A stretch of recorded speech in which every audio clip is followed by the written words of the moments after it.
बिस्मिल्लाहिर्रहमानिर्रहीम अल्लाहुम्मा सल्ली अला मोहम्मद व आलि मोहम्मद। आप देख रहे हैं फैक्ट्स विद यासिर यासीन और कुछ अहम खबरें गुज़िश्ता 12 घंटे की आपके साथ शेयर करते हुए आपको ये बताएं कि सिक्योरिटी फोर्सेस की जानिब से बन्नू और गिरदुनवा में एक तगड़ा ऑपरेशन किया गया जिसमें 24 ख्वारिज जो है वो मारे गए हैं। आपको बताएं कि हलाक ख्वारिज से असला गोला बारूद की भारी मिकदार भी बरामद हुई है, जबकि ISPR के मुताबिक हलाक शुदगान जो हैं वो आम शहरियों के कत्ल समेत मुतअद्दिद जो है वो बदअमनी की वारदातों में मुलव्वस थे।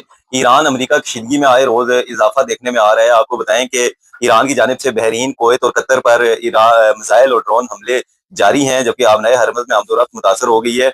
अमेरिका की जानिब से जो जंगी तैयारों की मुसलसल छठे रोज भी ईरान के मुख्तलिफ शहरों में फजाई हमले किए गए हैं, जिसके नतीजे में 7 शहरी जाँ बहक हो गए हैं। आपको बताएं कि जंगबंदी के बाद से ईरानी बमबारी के नतीजे में इस वक्त तक 38 अफराद जाँ बहक जबकि 400 से जायद जो हैं वो जख्मी हुए हैं, और इसकी तस्दीक जो है ईरानी वजारत सेहत ने भी कर दी है। जबकि दूसरी जानिब खलीज अदन में मुसल्लह अफराद ने केमिकल टैंकर पर कब्जा कर लिया और जिससे बहरी सलामती जो है वो मजीद खतरे में पड़ गई है। जबकि इंटरनेशनल एनर्जी एजेंसी ने आबनाए हरमज बंदिश पर खदशे का इजहार करते हुए कहा कि आबनाए हरमज का बहरान आलमी तवानाई के बड़े बहरान को जन्म देगा। जबकि बरतानिया में ईरान के लिए जासूसी के इल्जाम में 39 साल शख्स गिरफ्तार कर लिया गया और उस पर फर्द जुर्म आयद कर दी गई है। आपको आज़ाद कश्मीर से एक अहम खबर से और अफसोसनाक खबर से आगाह करते हुए ये बताएं कि साबिक वज़ीर आज़म आज़ाद कश्मीर सरदार तनवीर इलियास पर जो है वो रावलाकोट से मुल्का इलाके टाई ढालकोट जो चेक पोस्ट है उस हदूद में उन पर हमला किया गया, और आपको ये बताएं कि उसमें एक शख्स जाँ बहक जबकि मुतअद्दिद अफराद के जख्मी होने की इतलात सामने आई हैं। आपको बताएं कि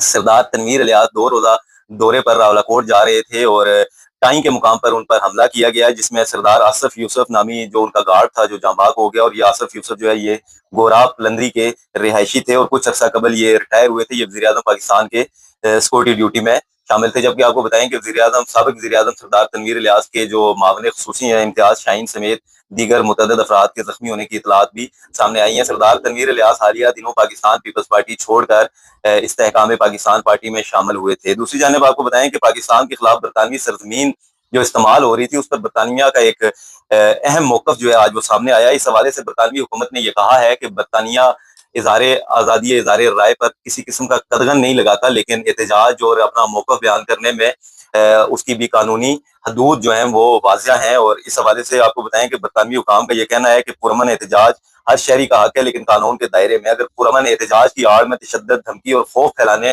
का मकसद होगा तो उसकी कतई इजाजत नहीं दी जाएगी। आपको आगाह करते चलें कि हालिया दिनों आज़ाद कश्मीर के अंदर जम्मू कश्मीर ज्वाइंट अवामी एक्शन कमेटी के एहतजाज के सबब बरतानिया में मुकीम कश्मीरियों ने भी बरतानिया के अंदर बेपनाह एहतजाज किया, एहतजाजी मुजाहरे किए, और इन एहतजाजात की आड़ में बाज़ अफराद ने शरपसंदी और शरंगेजी फैलाने की कोशिश की और उन्हें पाकिस्तानी इदारों और शख्सियात का नाम लेकर मुग़ल्लज़ात बके, जिस पर पाकिस्तान ने सख्त तशवीश का इजहार किया था। और आज बरतानवी हुकाम का भी मौकफ सामने आ गया है। जबकि पाकिस्तान के अंदर आपको बताएं कि बैरून मुल्क पुरकशिश तनख्वाहों का लालच देकर इंसानी स्मगलिंग का जो धंधा है वो अरूज पर है। आपको बताएं कि पाकिस्तान में जराइम पेशा अनासर और इंसानी स्मगलर्स का नेटवर्क जो है वो फाल हो गया है। पाकिस्तानियों को विजिट वीजे पर बुलवाकर उनसे गैर कानूनी काम कराए जाने का इंकशाफ भी हुआ है। शहरी अपने बच्चों को गैर मामूली तनख्वाह की लालच में थाईलैंड, म्यांमार, कंबोडिया भेजने से इज्तनाब करें।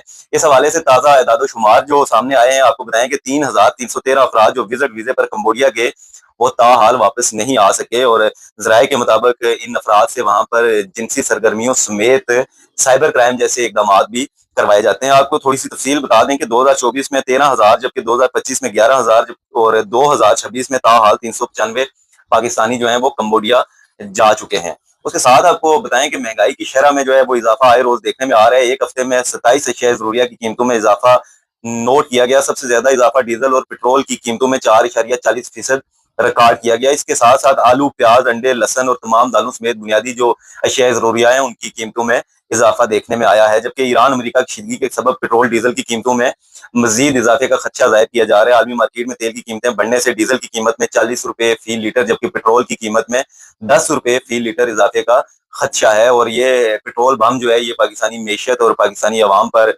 एक तबाही साबित होगा। जबकि साबिक अफगान आर्मी चीफ ने आज तालिबान के करतूतों से पर्दा उठा दिया। साबिक आर्मी चीफ जो है अफगानिस्तान के जनरल समी सादात, उन्होंने कहा है कि तालिबान भारत के साथ गठजोड़ करके पाकिस्तान के अंदर दहशतगर्दाना कार्रवाइयों में मुलव्वस हैं, और ये फंड जो है ये फितना अल ख्वारिज और फितना हिंदुस्तान को बाजरिया अफगानिस्तान को चाहे जाते हैं। और अफगान तालिबान पाकिस्तान में होने वाली दहशतगर्दी के न सिर्फ जिम्मेदार हैं बल्कि ये पाकिस्तान के अंदर दहशतगर्दी करने वालों के पुश्तबान भी हैं। جبکہ گزشتہ روز سعادتآباد میں ایک خاتون جو بچوں سمیت نہر میں کود گئی تھی، اور کل 2 بچوں کی لاشیں جو ہیں وہ نہر سے نکال لی گئی تھی. آج ایک تیسرے بچے کی لاش بھی نکال لی گئی ہے، جبکہ چوتھے کی تلاش جو ہے وہ تاحال جاری ہے، جبکہ خاتون پر قتل کا مقدمہ درج کر لیا گیا ہے. جبکہ اسلام آباد ہائی کورٹ نے شیشہ کیفوں کے قیام اور HIV کے کیسز میں اضافے کے خلاف دائر درخواست پر نوٹس لیتے ہوئے DC اسلام آباد اور IG اسلام آباد کو طلب کر لیا ہے. اس مقدمے میں درخواست گزار کا یہ موقف ہے کہ شیشہ کیفوں کی بڑی تعداد جو ہے وہ NOC اور بغیر NOC کے چلائی جا رہی ہے، اور یہ شیشہ کیفے جو ہیں یہ HIV سمیت متعدد بیماریوں کا جو ہے وہ ان میں اضافے کا سبب بن رہے ہیں، اور اس پر عدالت نے فریقین کو نوٹس جاری کرتے ہوئے 7 روز میں جواب طلب کر